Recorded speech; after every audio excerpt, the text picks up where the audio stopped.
Stand up komedian Marcel Widianto diperiksa penyidik Ditreskrimsus Polda Metro Jaya atas kasus pembelian konten pornografi milik Dea OnlyFans. Usai diperiksa hampir selama 4 jam oleh penyidik, Marcel memberikan penjelasannya kepada wartawan. Dirinya mengaku bahwa pembelian konten tersebut untuk membantu Dea yang dikenalnya dalam acara podcast.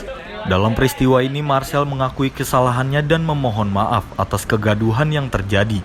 Dirinya mengungkapkan bahwa tujuan dirinya membeli konten tersebut dengan harga 1,5 juta rupiah untuk membantu Dea yang saat itu tengah mengalami kesulitan keuangan hingga ingin bunuh diri.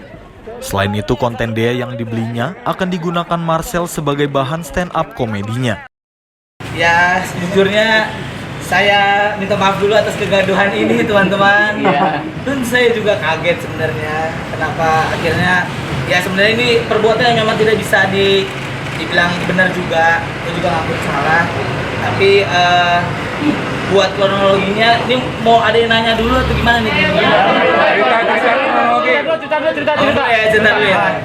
Jadi gua kenal sama Dea tuh dari setelah podcast tuh gue ngeliat dulu tuh di Twitter, karena gue main Twitter kan.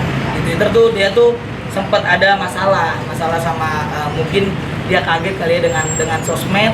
Akhirnya dia banyak banget tuh yang hujat waktu itu, hujat. Tapi sebagai orang yang penasaran, gue pengen nyari tangannya bang, hati-hati. Gue observasi untuk materi stand up gue. Akhirnya gue cari nomor teleponnya dia.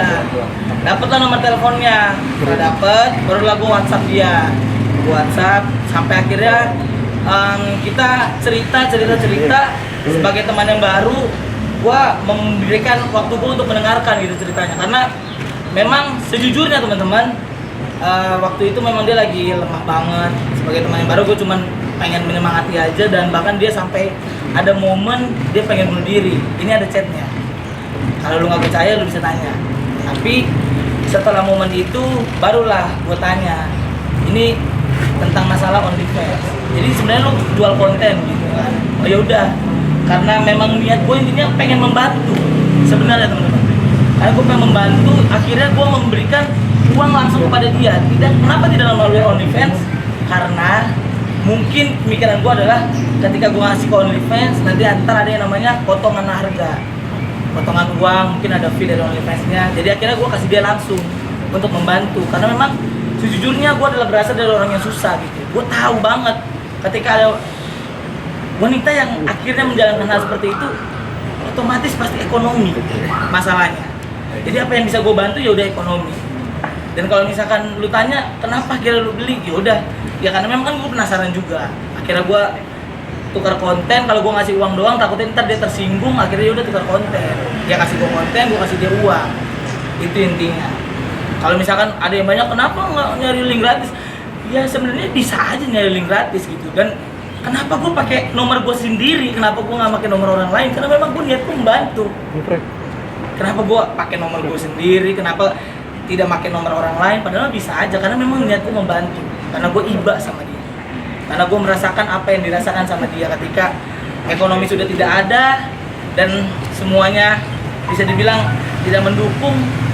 Ya mungkin gue adalah orang yang bisa membantu dia saat itu. Itu belinya berapa Pak? Belinya waktu itu sekitar 1.400.000. 1,4 atau berapa konten? satu Google Drive guys. Jadi gue dikasih Google Drive sama dia. Setelah dikasih Google Drive, gue masuk Google Drive itu pakai password. Setelah itu baru gue hapus. Nah itulah gue nggak bisa masuk lagi karena gue password itu nggak ada lagi waktu itu. Jadi ketika gue hapus, gue nggak bisa masuk lagi. Jadi sekali aja waktu itu. Sayang bener 1,5 sekali. Gue sempet mikir gitu, kenapa nggak beli token listrik? Tidak, karena memang Google Drive mas dari mana Google Drive? Nah pas berarti tahu kan Google Drive itu gimana? Iya kan?